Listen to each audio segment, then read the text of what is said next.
Assalamualaikum warahmatullahi wabarakatuh. Saya Faiza Kamilia, NIM 2018 105 103 11075. Di sini saya akan mempresentasikan tentang pengantar keuangan internasional. Mengapa perlu mempelajari keuangan internasional? Yang pertama, kondisi perekonomian dunia yang terintegrasi dan mengglobal. Yang kedua, liberalisasi perdagangan internasional mempengaruhi pola produksi dan konsumsi. Yang ketiga, mempermudah investor untuk mendiversifikasikan portofolio investasi. Yang keempat, munculnya risiko kurs mata uang asing. Yang kelima, ketidaksempurnaan pasar. Yang keenam, perluasan kesempatan. Berkaca dari perusahaan startup seperti Gojek dan Grab, bahwa Gojek dan Grab tersebut sudah mendunia.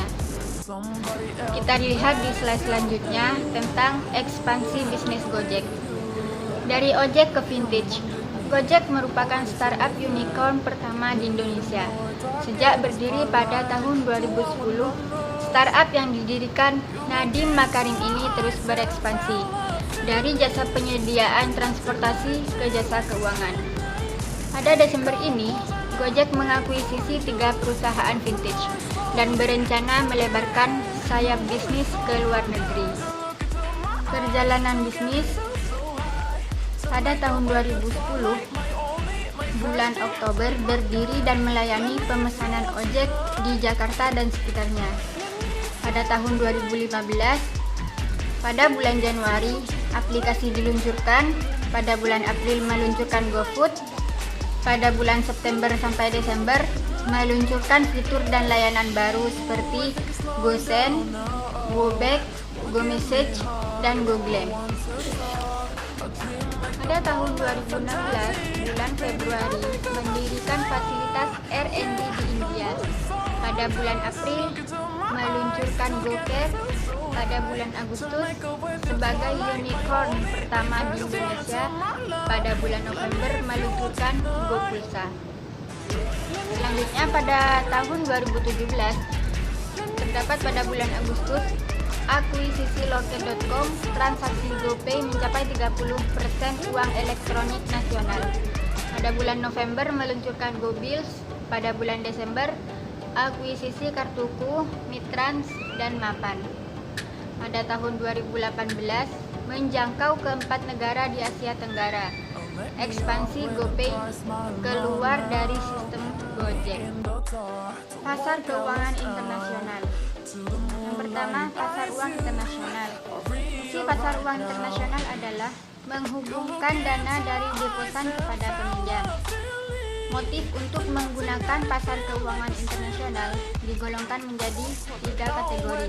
Yang pertama, investasi. Yang kedua, menyalurkan kredit. Yang ketiga, meminjam. Bagian yang kedua, pasar nilai tukar internasional. Foreign exchange market memfasilitasi perdagangan dan transaksi keuangan internasional. Yang ketiga, pasar kredit internasional. Pinjaman bagi perusahaan multinasional dalam bentuk mata uang dolar atau lainnya. Yang keempat, pasar obligasi internasional. Obligasi internasional umumnya diklasifikasikan sebagai obligasi asing. Obligasi asing dijual oleh peminjam asing ke negara di mana obligasi ditempatkan pada beberapa kasus. Suatu perusahaan dapat menjual berbagai jenis obligasi di berbagai negara. Yang terakhir, pasar modal internasional. Perusahaan multinasional biayanya memperoleh dana jangka panjang dengan mengeluarkan saham di negara asalnya. Namun, perusahaan multinasional juga dapat menarik dana dari investor asing dengan menjual saham di pasar internasional.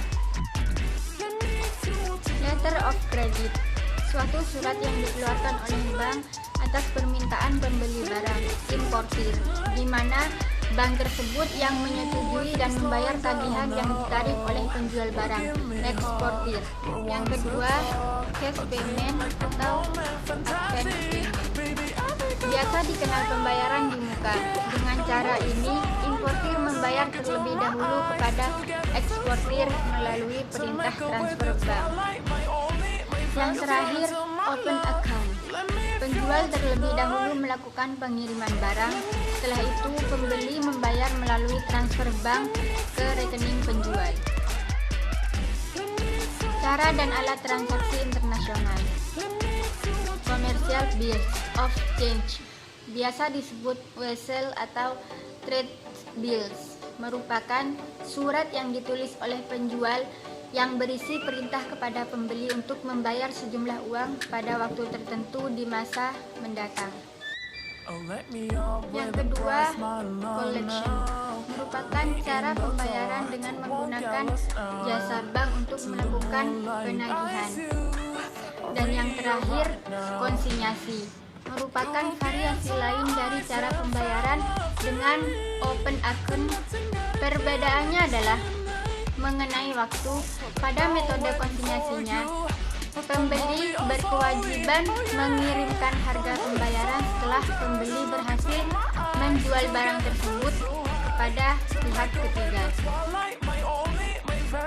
Cukup sekian presentasi dari saya, kurang lebihnya mohon maaf. Wassalamualaikum warahmatullahi wabarakatuh.